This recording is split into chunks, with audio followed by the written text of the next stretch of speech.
Hello, and welcome to the Cyrus Forum for Iran's Future. The Cyrus Forum's mission is to aid a peaceful, durable transition to democracy in Iran through a multi-stakeholder collaborative process bringing together Iranian leaders with experts, lessons, and best practices in priority sectors.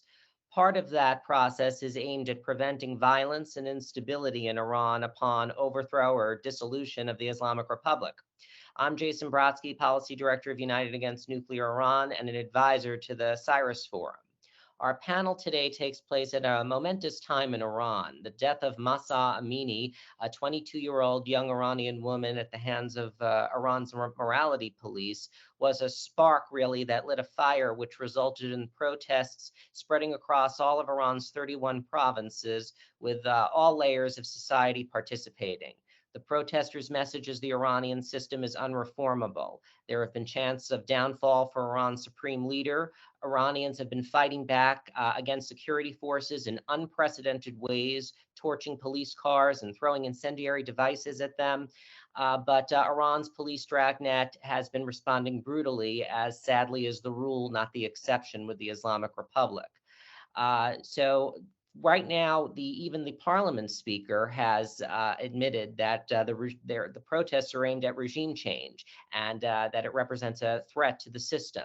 So planning for that eventuality must begin now, with policymakers and Iranians themselves needing to think through how to secure transition to a new system, should that be their desire. Here to help us discuss these important topics is an expert panel.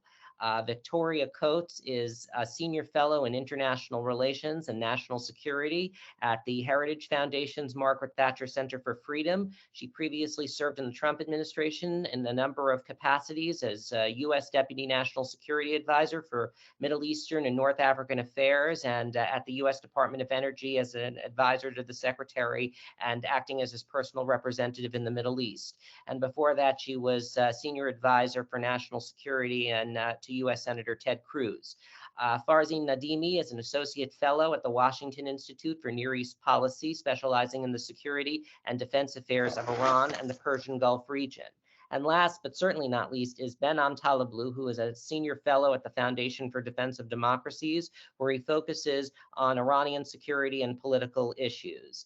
Now I'm going to turn the discussion over to our panelists to give them a few minutes of opening remarks to discuss where we are in the current protests and most critically offering thoughts as to how to ensure security if the Islamic Republic were to be overthrown or dissolved. So Victoria, let's start with you. Well, thank you, Jason. It's great to be with all of you addressing this critical topic, which is something we engaged on in the Trump administration, as we would for a number of different potentially unstable regimes.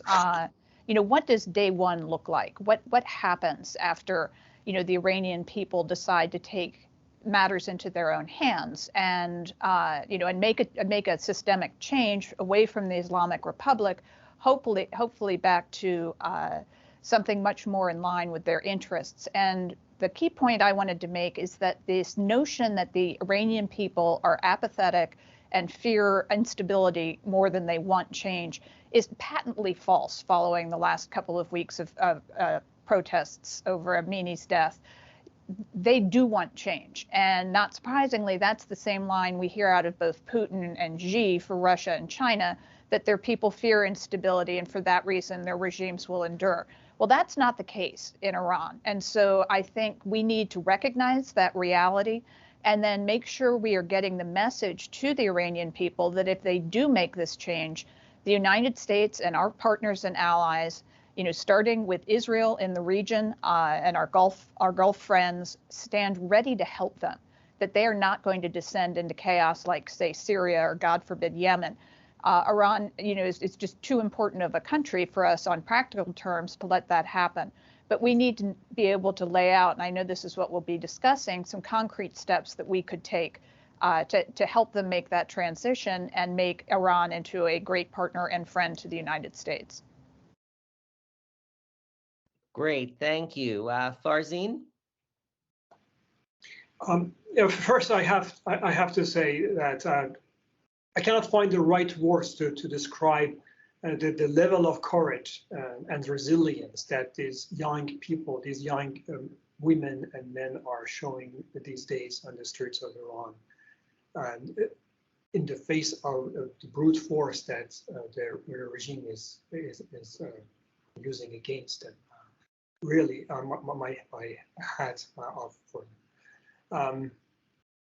I think the experience of the 1979 revolution can be a guide to find a better design for the future security forces of Iran in a democratic society. The 1979 revolution inherited the regime that came out of it, inherited a very sophisticated military force, but one that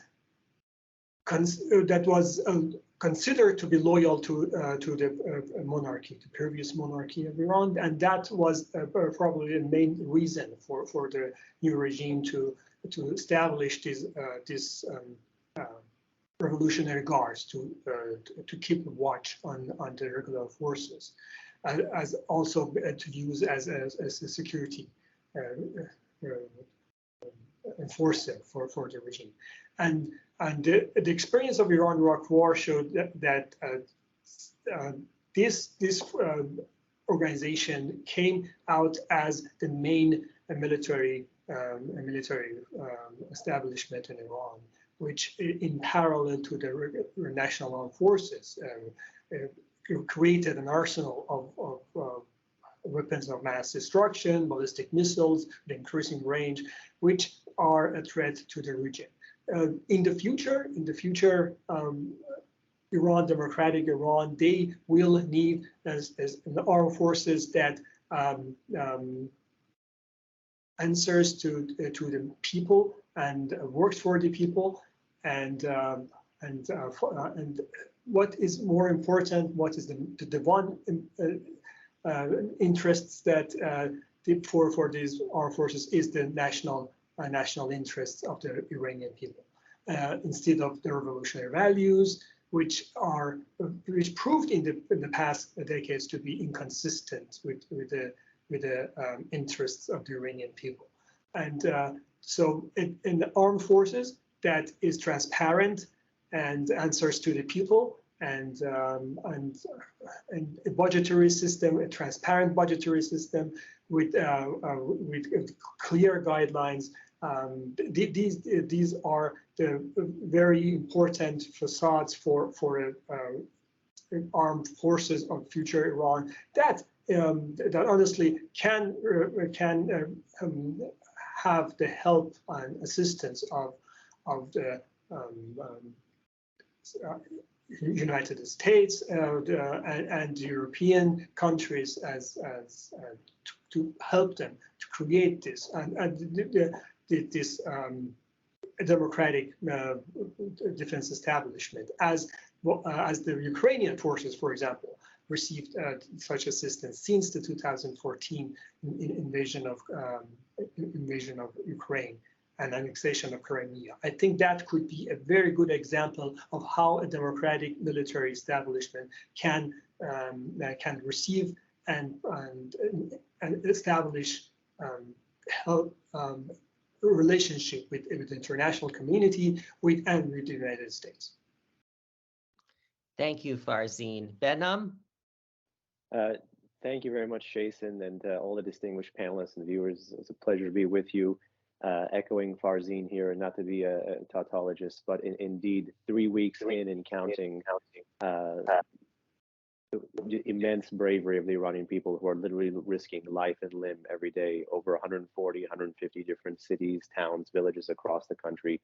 These protests are still growing, even as we all know the regime retains a monopoly on this repressive apparatus, a stratified repressive apparatus, which is cracking down on its own people. And many adjacent elements of that repressive apparatus are familiar to people outside of Iran, in the Near East and Middle East, because it's been the partnered forces and the proxy forces of that repressive apparatus that have been putting down protests, co-opting political organizations, creating militias, puncturing states, and not just creating headaches, but engaging in bloodshedding of U.S. soldiers, U.S. citizens, and many partners of ours in the Middle East for quite some time. So unfortunately, this is an all too familiar foreign and security policy problem, but actually it's one that allows Washington to get its head and its heart on the right place, something seldom found in many of the Middle East's more challenging conflict zones or battlefields. But I think clearly standing with the Iranian people does require for Washington ultimately to have to develop a strategy towards Iran's armed forces. Listen, as Farzin was saying, the IRGC was created because of that famous line Khomeini said, which said he feared the Artesh, he feared the national military. The line was, the Artesh has the Shah in its blood. And we all know that all the decades of US military assistance missions that went into the Artesh. So at the forefront of any day after strategy has to be not necessarily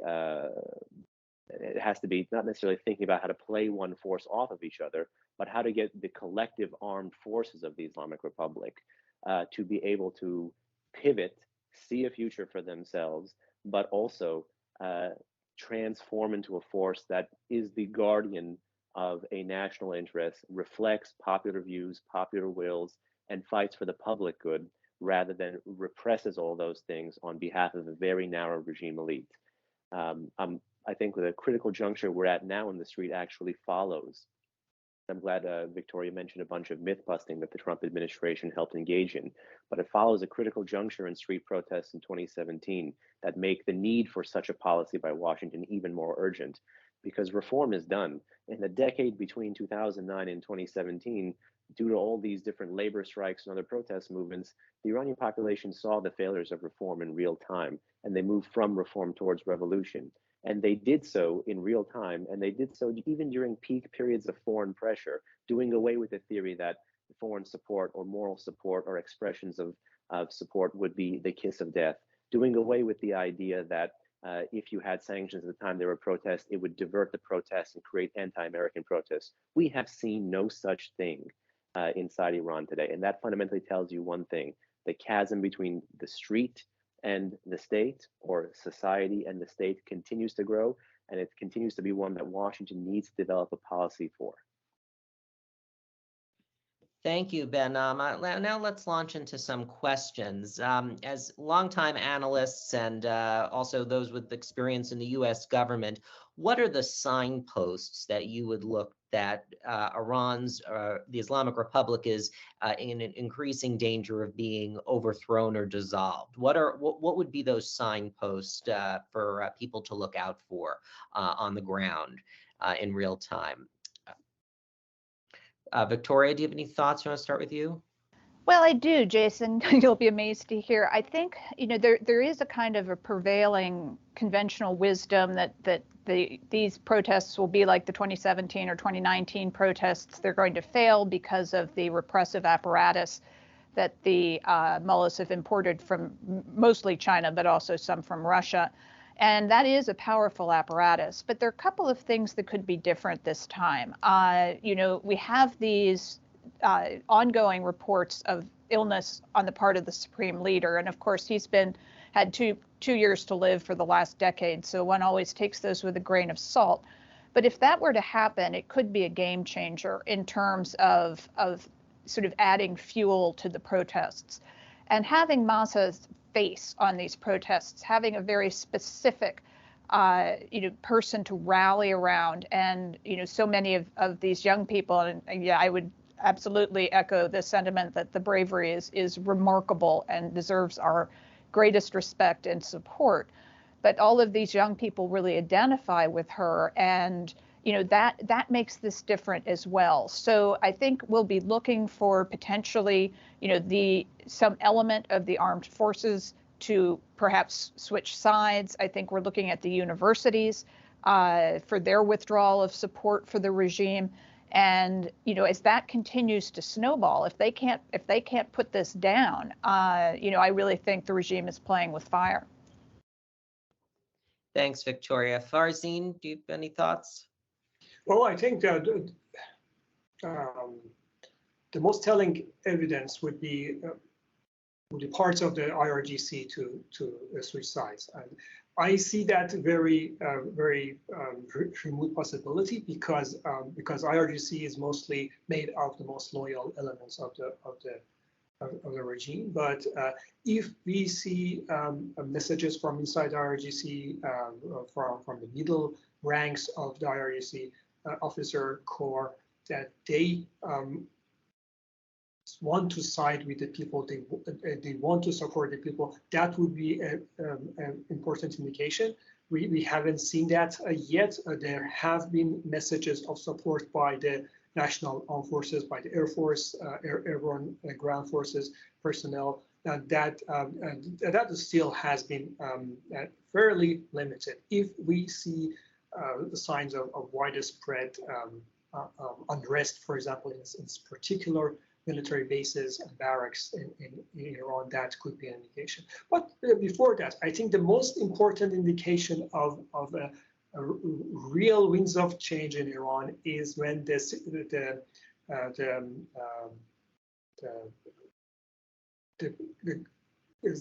sector, the government sector, the civil sector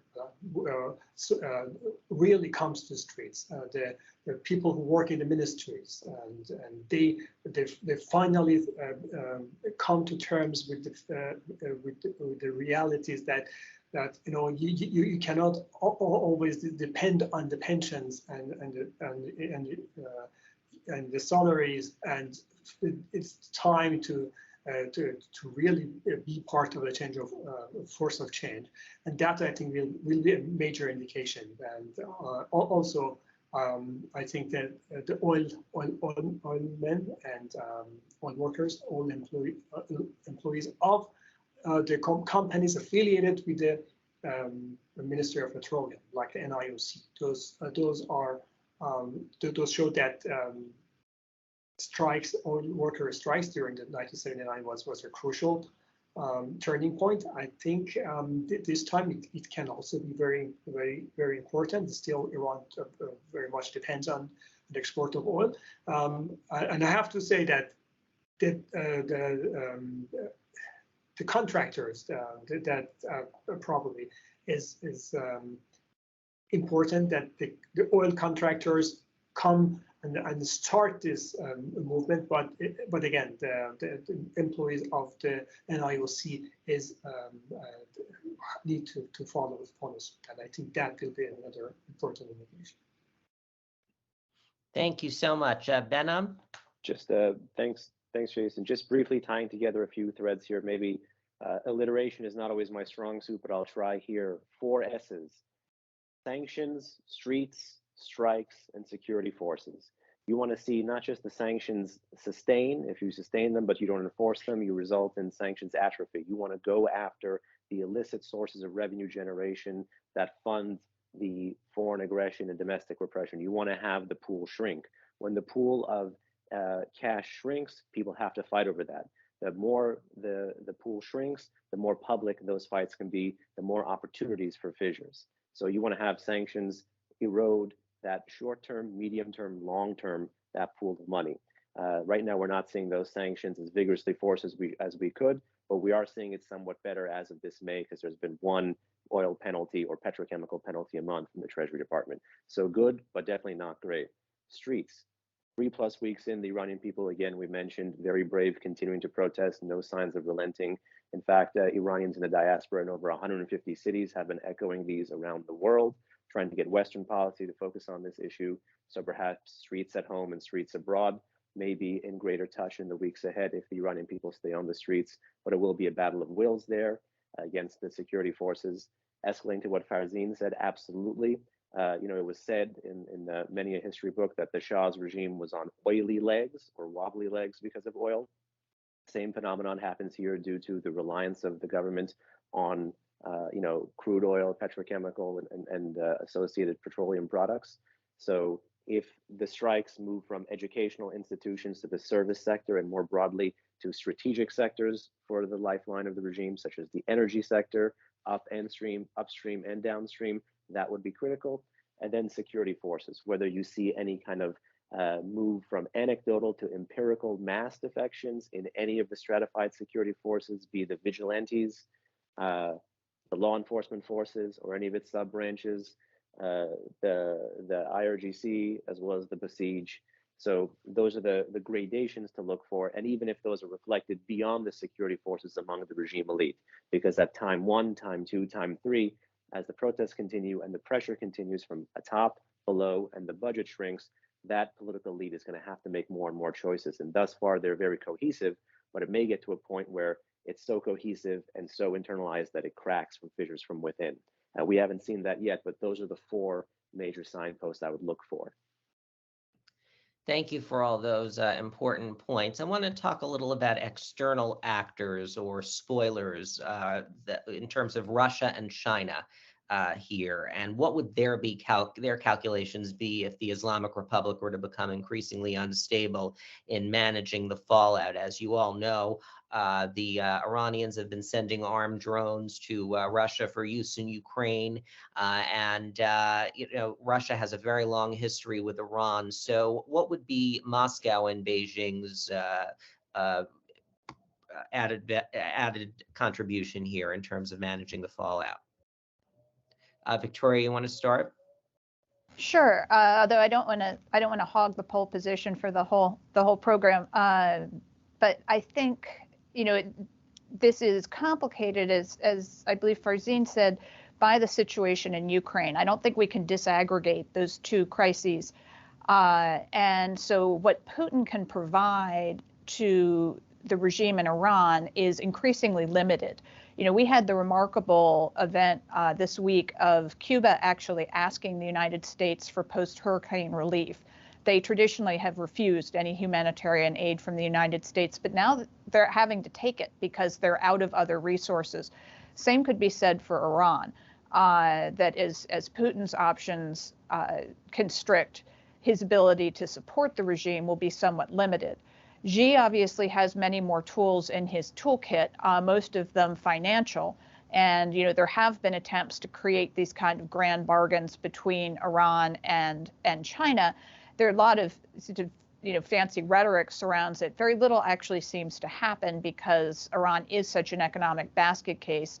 So I think Xi's been more or less content to treat it as a cheap gas station rather than get involved in what will be the very serious reconstruction work that will be required to rebuild a functioning Iranian economy. So my guess is that if things become truly unstable in Iran and it looks like you're facing a massive uprising and potential regime change, I don't know that I see Russia and China moving heaven and earth to prevent that. I think they might try to get away from what for them is just going to be another headache.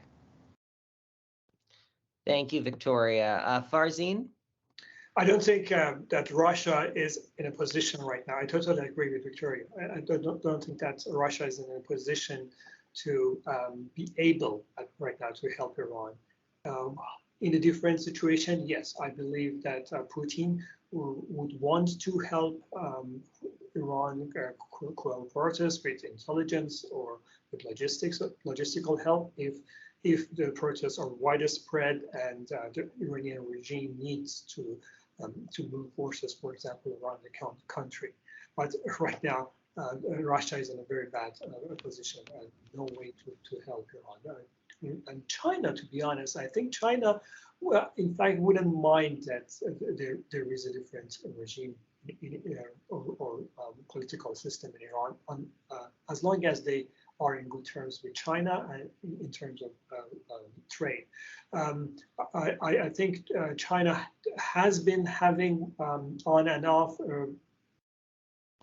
some tricky relationship with Iran with regard to security and defense. There has been hesitations by the Chinese to provide technologies to Iran, and in the future that could change. There are potentials for working in the field of defense and military industries, for example. And Iran could be using some technologies from China, for example, to build warships and to create a blue water navy that they aspire right now. But on the other hand, there has been, as I mentioned, there has been hesitations by the Chinese that could change in the future. I don't think that Russia will go to great length to help the regime in Iran to save them, because China is also very much aware of its relations with Saudi Arabia and other Gulf countries, and I think that they don't want to risk that. Thank you, Behnam. This may be where I take a slightly different approach. I certainly agree that taking it as a conditions-based approach for Russia, obviously the Ukraine war is the outsized geopolitical concern for them. But broadening the historical aperture here, quick reference to the 1905-1911 constitutional revolution and some of the counter movements there. In a situation of collapsing central authority, the Russian-led Cossack brigade did bomb the then constitutional, the symbol of constitutionalism in Iran, which was the parliament building. So I would say never. The Russians could find creative ways to get around it, from perhaps IRGC forces led by somebody. We all saw the Islamic Republic say for several decades, neither East nor West Islamic Republic, and they chastised the Shah for close military relationships to the West.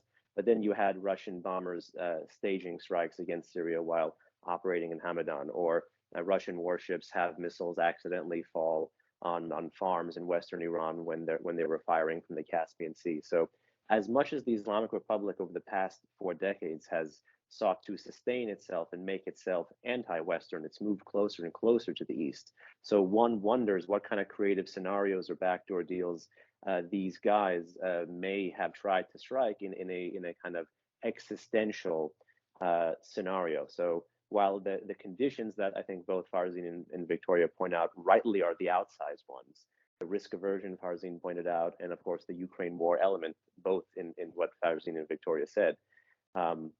But I would say never, particularly if you have a force structure like the Guard Corps, which may be designed to survive some of these things, may be designed to survive, exist in some kind of decentralized fashion, and have to use the threat of us having to worry about what the tomorrow would look like to try to partner up with some kind of foreign security force. Remember, there's ballistic missile bases all around the country. A situation of regime collapse could be messy. And if we're going to draw on history here, in the end of the First Persian Gulf War, there was a succession issue involving one of the sons of Khomeini, Ahmed Khomeini.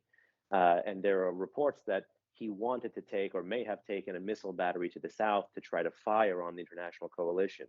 So even if we may have no direct contract or contact with the regime in Russia or the regime in China, there may be some crazy ploy or plan at play for some zealous Guard Corps officers to try to do something last minute. And the arsenals and the risk tolerance in the Guard Corps today is much higher than it was in the 1990s. So again, hats off to both the panelists. They're right to point out the structural conditions that limit the cooperation, but never say never. Thanks so much. I want to talk about another external actor here, or actors, I should say, and that's members of Iran's proxy and partner network, Hezbollah, the Fatah Mayun Brigade, all those militias that Iran has nurtured through the years. In previous bouts of unrest and protests, there have been sightings of Hezbollah militias on the ground in Iran trying to suppress the protests. Where do they fit in here in terms of the security picture? Would the Islamic Republic employ them? And how, even if the regime ultimately is dissolved, how would we manage all of those patchworks of militias that have been built up for years? Victoria, I want to start with you. Sure, and I think, Jason, that's an area that I mean, there are two sides to it. There's the potential participation of the militias, in the repressive apparatus of the regime. That would be wildly unpopular. I mean, not that much that the regime does in the country is popular, but if folks start to see, what are obviously Hezbollah, Houthi agents participating in the oppression, I think that will only add fuel to the fire. But this is also a day one issue is, how do we help, say, Iraq figure out who are the 20% of the militias that are simply, the Shia militias that are simply not redeemable, and how do you get that other group into a normal security apparatus, as both Behnam and Farzin described. How do we help the countries that have this problem reclaim their sovereignty? Lebanon would be a key example, and eradicate the Hezbollah threat once and for all. Don't try to somehow let it limp along, but actually get rid of it. And so hopefully that's work that is also going on right now. Thank you. Farzin? I think with a hypothetical change of regime in Iran, many of these groups will evaporate as a result. They depend on Iran for finances, for weapons, and for guidance. And many of them simply will cease to exist because there won't be any purpose for them to exist. In Iraq, Hezbollah, in Lebanon, and probably even Houthis in Yemen. They might change. They might try to become political parties, but eventually, I don't think they will exist as a threat to the regional security. Well, if they threaten any future revolution in Iran, I think there is the risk. If there is an existential threat to the Islamic establishment in Iran, if they will not be able to depend on their besiege, a very complex system of besiege and IRGC suppression system, then they definitely use the services of groups like Hezbollah or the Iraqi Shia militia. But on the other hand, they have their hands full right now. I don't think right now Iraqi militias can provide much services to their Iranian friends because of the political situation in Iraq or also the Hezbollah in Lebanon. Because that might, if they provide a significant number of their resources and their forces to Iran, I think that might decrease their deterrence vis-a-vis Israel. So they will be cautious, and if they see that there is a real existential threat against Iranian establishment by its own people, they might think of alternatives sooner rather than later. Thank you. Behnam? Yes, just briefly, I think that the foreign and domestic divide is critical to point out. At home, talking to people who were new people who were in the 2009 protests and onward, from that point on, you began to have this idea basically circulate somewhere between the world of fact and rumor that they heard Arabic spoken on the streets by the security forces who were repressing them. You heard that more in spades starting in 2017. And then in 2018-19, in response to the flooding that we saw in South and Central Iran, you actually did have the regime deploy, or the forces claim to on their own goodwill, the Afghan Fatimiyun and the Iraqi Hashd-e-Shabi in Iran under the auspices of flood reconstruction, flood relief.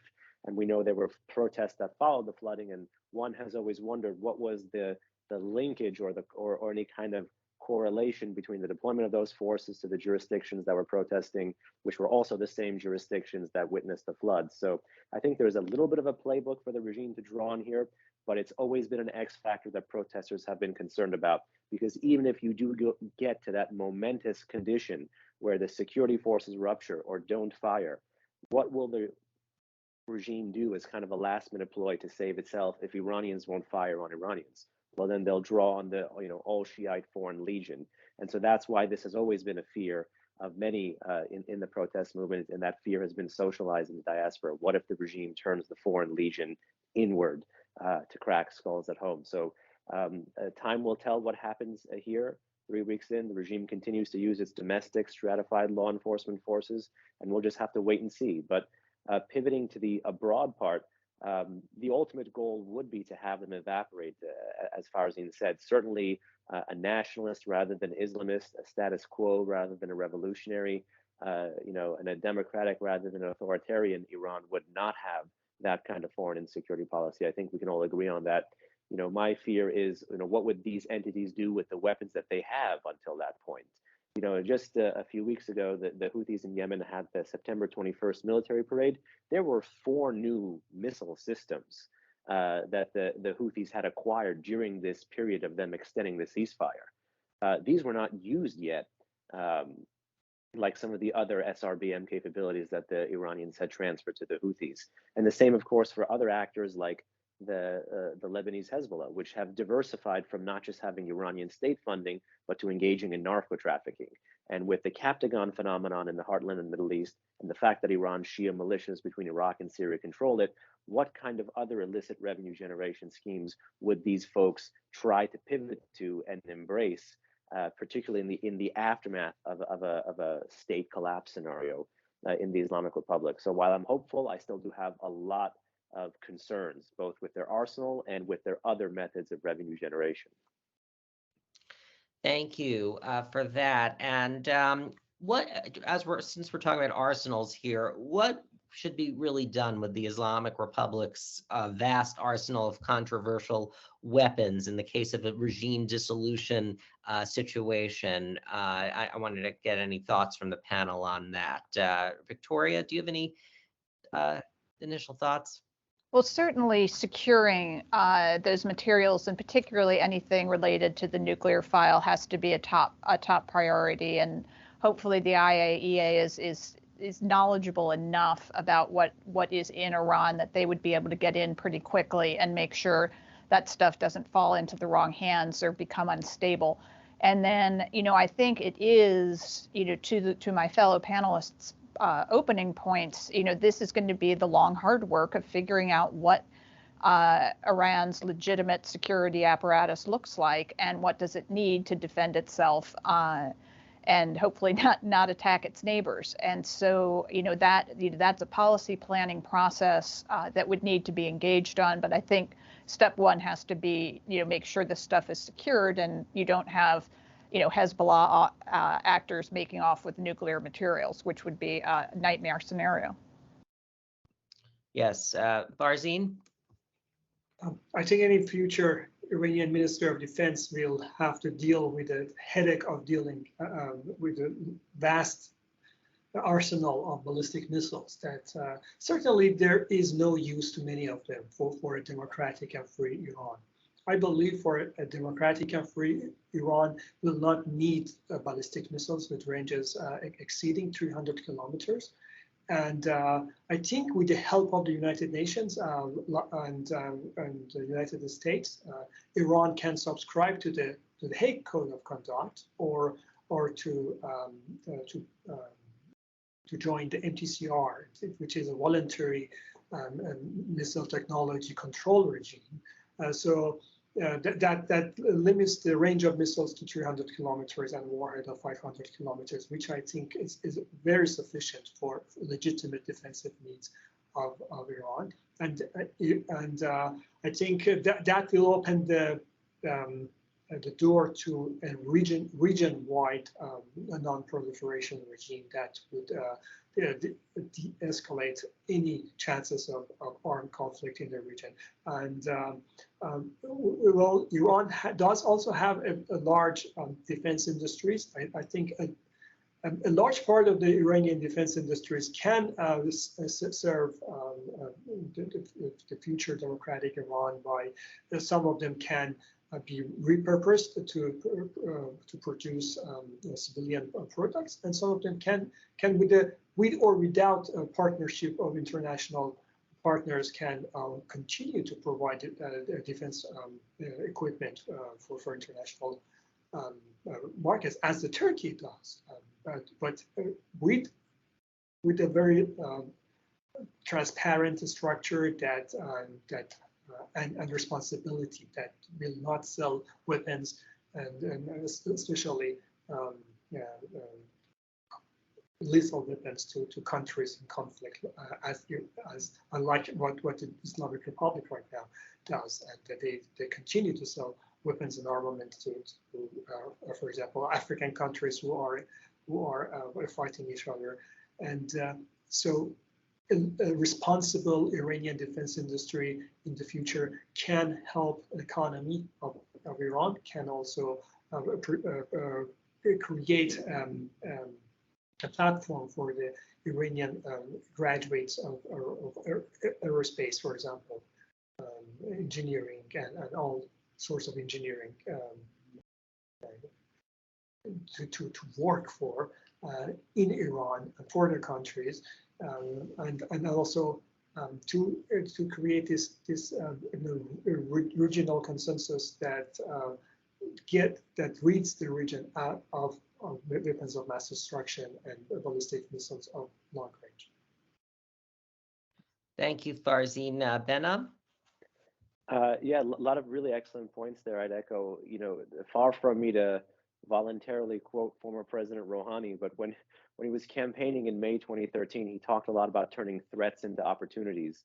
And in this sense, I think really diligent defense planners, national security experts around the world will have their hands full to turn this threat, the Middle East's largest ballistic missile arsenal, into an opportunity. There's a lot of space, like Farzin was talking about, to socialize the voluntary regimes that exist on the missile and entire broader unmanned aerial threat spectrum, from mortar to rocket to drone to cruise missile to ballistic missile. So one of the region's drivers of instability could potentially, in a post-Islamic Republic scenario, if we're lucky to get there, help pave the way for much broader discussions. But until we get there, to take the Islamic Republic's attempt to engage in arms control in the region would basically be, conventionally hollowing out American allies, while unconventionally allowing Iran to have the current arsenal that it has. The norm used to be in the region, the bad guys have missiles and rockets, the good guys have jets and fighter planes. A lot of that stuff is changing given how lethal some of this asymmetric capabilities are. So if we ever do have the luxury of addressing those questions down the line, it will be one that will need the best and brightest of Iran, as well as a consensus among Iranians as to what does a proper representative national defense policy look like. This stuff wasn't so smooth between the US and the Shah either, but this stuff gets on steroids when it's death to America and a regime that kills or exports or exiles its best and brightest, is the way the Islamic Republic does. So it can potentially open the door, but even before we get to that opening the door period, what Victoria said about fissile material is very key, because it can't just be what the IEA knows. We know there's too many unknown unknowns with that program. You don't want the collapse of this regime to basically become an AQ-Con network on steroids. And that's why we need the US government, through places like DITRA and other places now, getting an Iran version of Nunn-Lugar in order to make sure what is known and what is potentially not known but unknown, in the sense of quantities where places where there may be traces of material, or places where the exact quantity is not known, or production facilities, or all these different hubs where controlled materials are stored, everything from barraging steel to carbon fiber, all the way down the supply chain for these systems. This is the time to think about indexing, categorizing, annexing, and making sure that the Guard Corps can't survive or limp along in a situation of regime collapse. And securing that stuff, as Victoria said, is going to be key. Thank you. I want to talk a little about what lessons Iranians and U.S. policymakers and those from its allies and partners can learn from the last time Iran went through a transition, which was during the 1979 Islamic Revolution.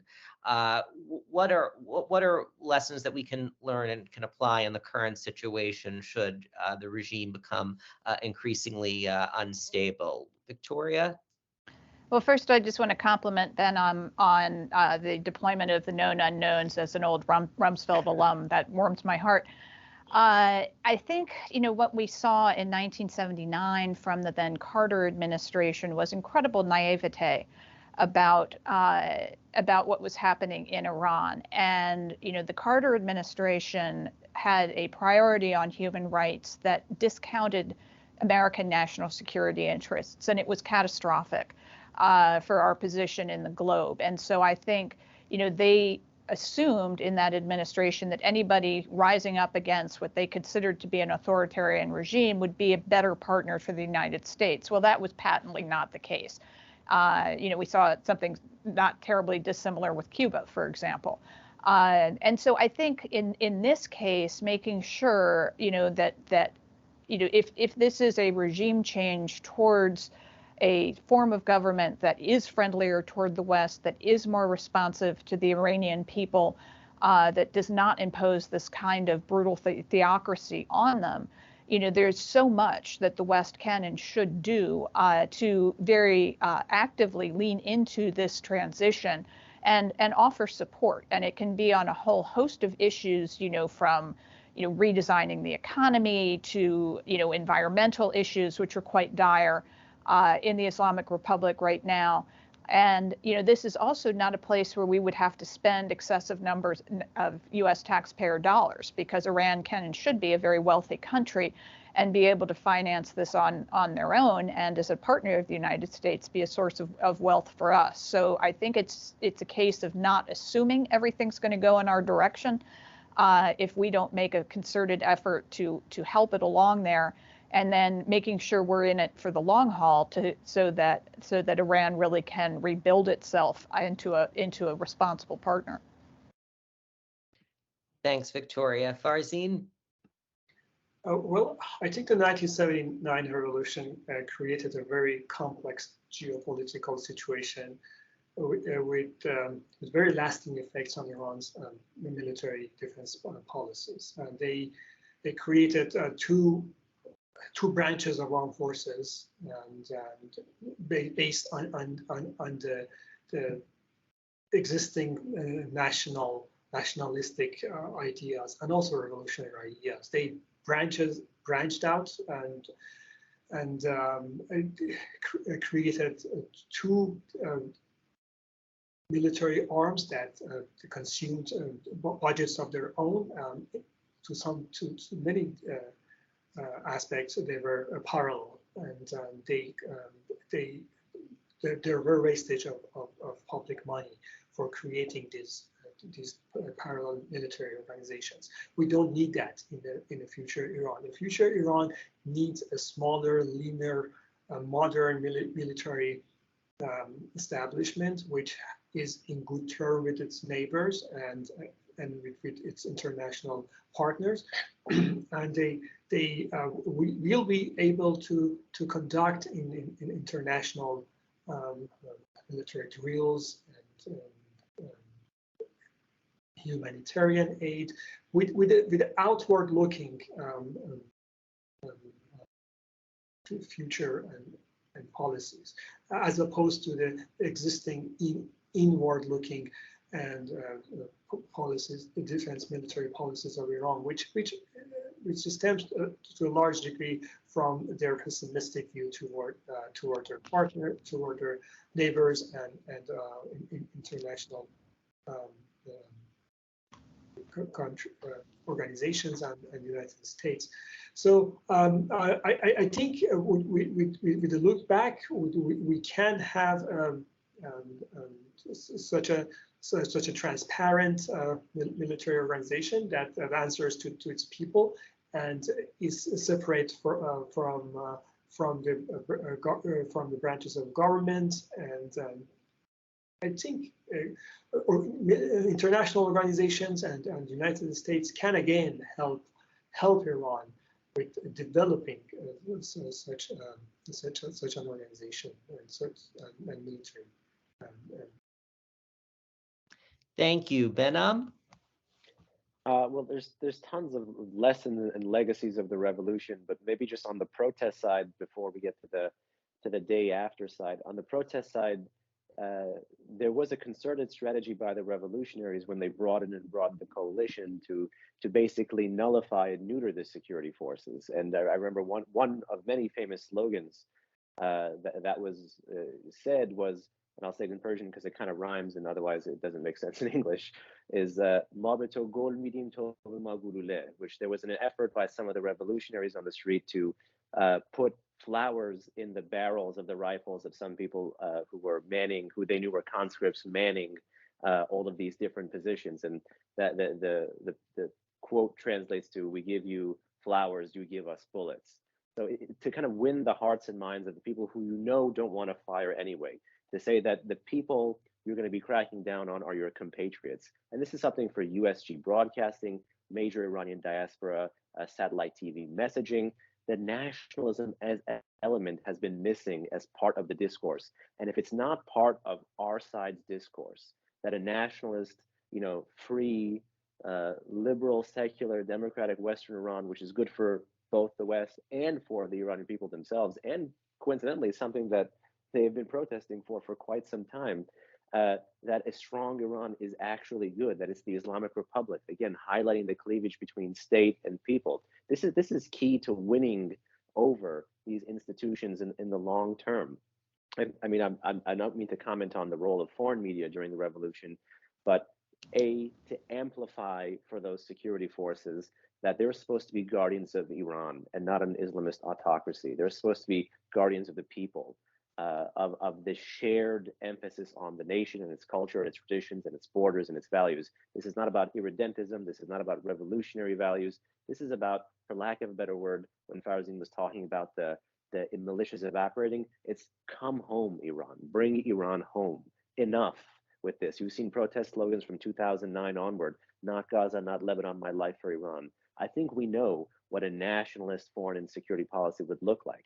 It's about merging street power with strike power and some of those other elements we discussed to help get the people there. And that's where I think critically Washington can afford to stand with the Iranian people, needs to stand with the Iranian people, and can amplify some of the messaging to help them with the top part of the chain, which is the defections and the elite disruptions and things at that level.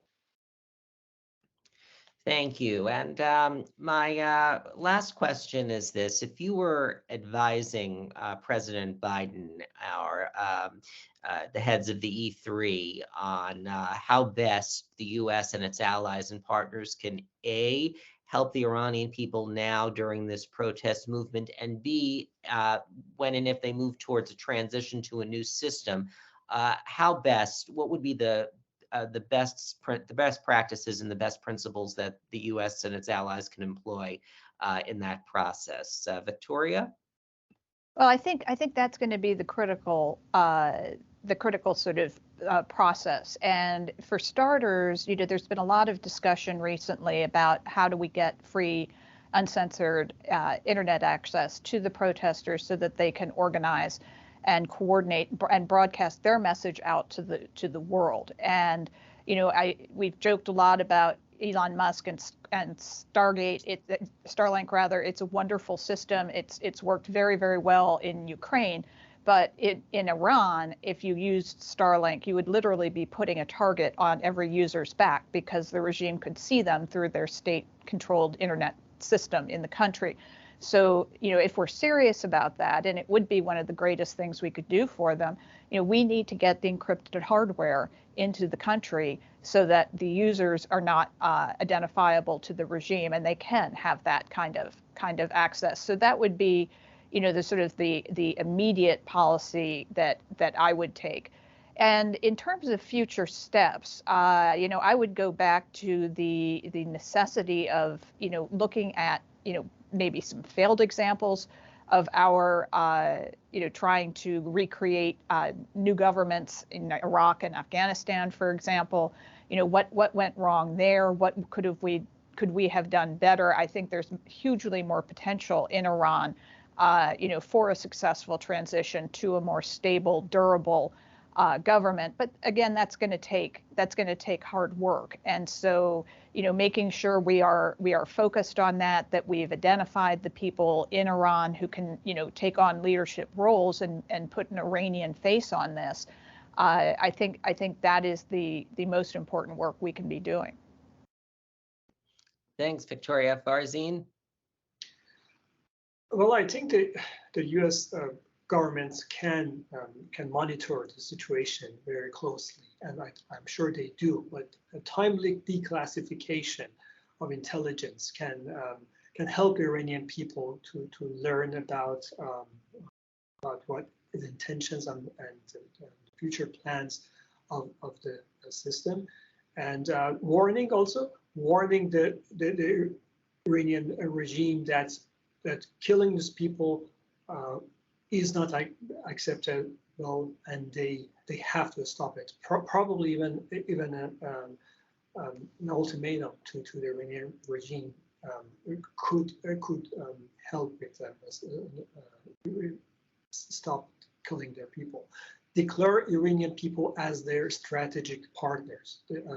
I think Iranian people can be the strategic partners of the U.S. administration in the region, partners in peace. And by such a declaration, I think that will boost the Iranian people a lot psychologically. And also making a clear distinction between the national armed forces and the revolutionary armed forces. I think there are a lot of potentials in the Artesh, or the national armed forces, and the very patriotic young officers that can be the building blocks of a future democratic Iranian military. Thank you, Behnam.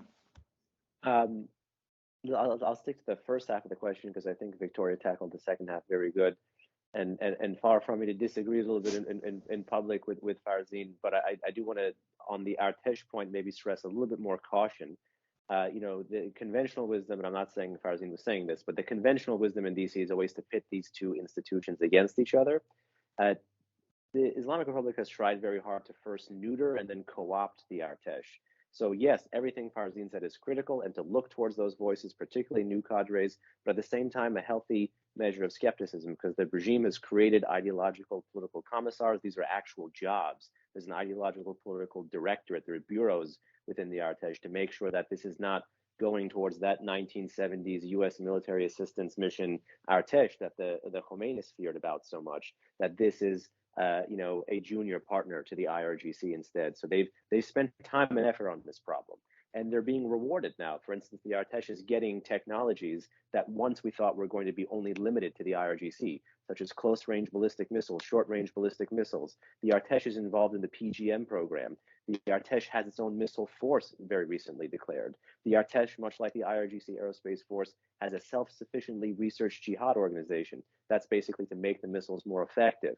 The Artesh has drones in at least 2 of its different forces. So there is a diffusion of some of these critical technologies. So just a little, for me, this has been like a small pet project of mine, which is why I wanted to get out of the way. And there is a little reason to be cautious. It doesn't mean that the outreach shouldn't be direct about the Iranian armed forces, and it shouldn't be cognizant of the role that the Artesh has played. But it's just, I encounter this a lot in my own kind of private deliberations in Washington here. So I thought I'd go public with it, that this is not, that the Artesh situation has changed quite a bit. But if I had 5 minutes with the Iran team of the administration, there's a lot they could do. There's a lot that is very rich in what Farzin said. There's a lot that's very rich in what Victoria said. But if I had one message to hit, it would be, Mr. President, Mr. Secretary, whoever we're speaking with, you can't stand with the Iranian people if you're keeping the door open to the JCPOA. A deal that enriches the oppressors shuts the door on the Iranian people. You got to pick and choose. The buck stops with you, Mr. President, or whoever the thing is addressed to. But you can't have your cake and eat it too on this one. Well, thank you so much, everyone, for this very rich discussion. I think we've given, hopefully, our viewers some thoughts to apply to this current round of Iran protests and moving forward in the next few weeks and months, which will be critical. Please stay tuned for additional programming from the Cyrus Forum for Iran's future in the future. So thanks for joining us.